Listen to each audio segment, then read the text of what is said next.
मुख्यमंत्री श्री विष्णुदेव साय अब अपने दौरे पर गए, गलमल पहुंचे हुए हैं और गलमल हेलीपैड पर जिला प्रशासन, जिला पुलिस और केंद्रीय रिजर्व पुलिस फोर्स के अधिकारियों ने मुख्यमंत्री साय का स्वागत किया है।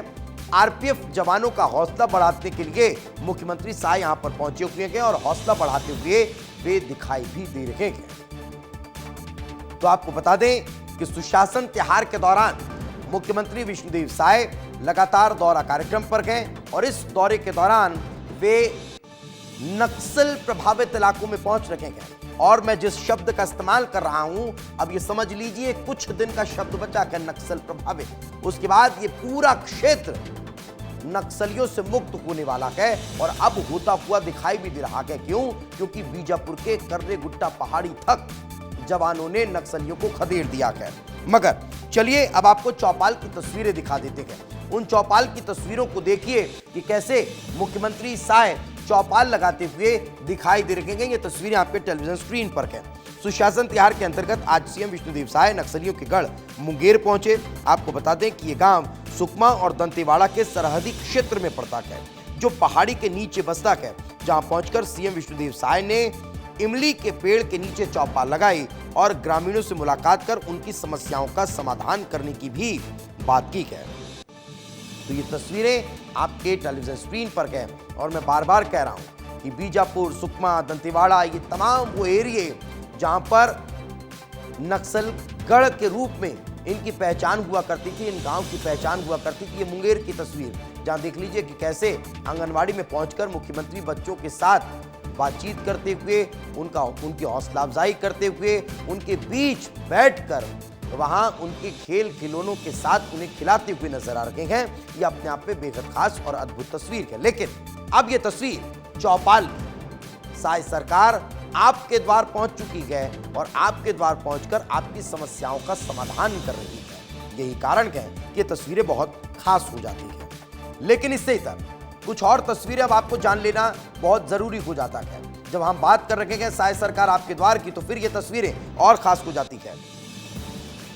मुंगेर पहुंचे हैं मुख्यमंत्री साय, ग्रामीणों से मुलाकात करते हुए नजर आ रहे हैं। आदिवासी परिधान में उनके स्वागत की तस्वीरें भी निकलकर सामने आई हैं। पेड़ के नीचे चौपाल लगाई गई, आंगनबाड़ी का जायजा लिया गया, बच्चों को चॉकलेट देते हुए दिखाई दिए गए और स्वागत, पारंपरिक स्वागत जो वहां होता है वो भी मुख्यमंत्री का हुआ है। तो ग्रामीणों से संवाद भी मुख्यमंत्री करते हुए दिखाई दिए। लेकिन इससे पहले सीएम साय सुशासन त्योहार के लिए कई जगह पहुंच चुके हैं। ये कोई पहली बार नहीं है कि जब बीजापुर और दंतेवाड़ा पहुंच रहे हैं। इससे पहले सक्ती गए हैं, कोरबा गए हैं, कवर्धा, दुर्ग, सूरजपुर और मुंगेर पहुंचे हुए हैं। और ये दर्शाता है कि कैसे ये सुशासन त्योहार लगातार आगे बढ़ता हुआ दिखाई भी दे रहा है।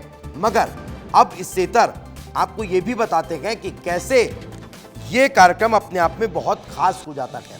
सीएम साय का दौरा क्यों इतना खास है, जरा उसको समझने के लिए आपको एक और चीज जानना होगा।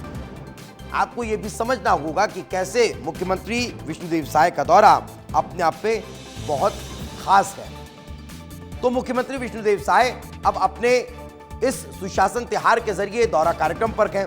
दौरे की तस्वीरें हम आपको दिखा रखेंगे, कैसे अलग अलग क्षेत्रों में पहुंच रखेंगे, अलग अलग क्षेत्रों में पहुंचकर ग्रामीणों से संवाद कर रखेंगे, आम लोगों से मुलाकात कर रखेंगे, उनकी समस्याओं का समाधान करते हुए वे दिखाई दे रखेंगे।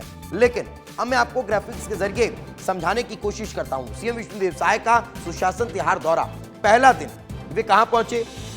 सक्ती पहुंचे, कोरबा पहुंचे, जांजगीर चांपा पहुंचे। इसके बाद दूसरा दिन जो था वे बेमित्रा पहुंचे, कवर्धा पहुंचे और दुर्ग पहुंचे।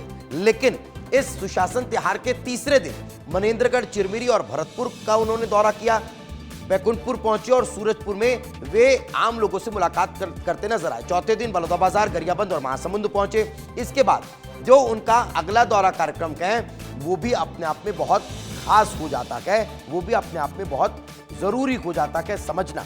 लेकिन इस दौरे के दौरान मुख्यमंत्री विष्णुदेव साय ने आखिर नक्सलवाद को लेकर क्या कुछ कहा, कर्रे गुट्टा की पहाड़ियों पर चले नक्सल ऑपरेशन को लेकर क्या कुछ कहा, जरा वो पहले सुन लीजिए। जो कर्रे गुट्टा पहाड़ी में जो छत्तीसगढ़ और तेलंगाना के बॉर्डर में है, लंबा चौड़ा पहाड़ है और 44 डिग्री सेल्सियस गर्मी में वहाँ हर तरह की दिक्कत है, न छाया न पानी।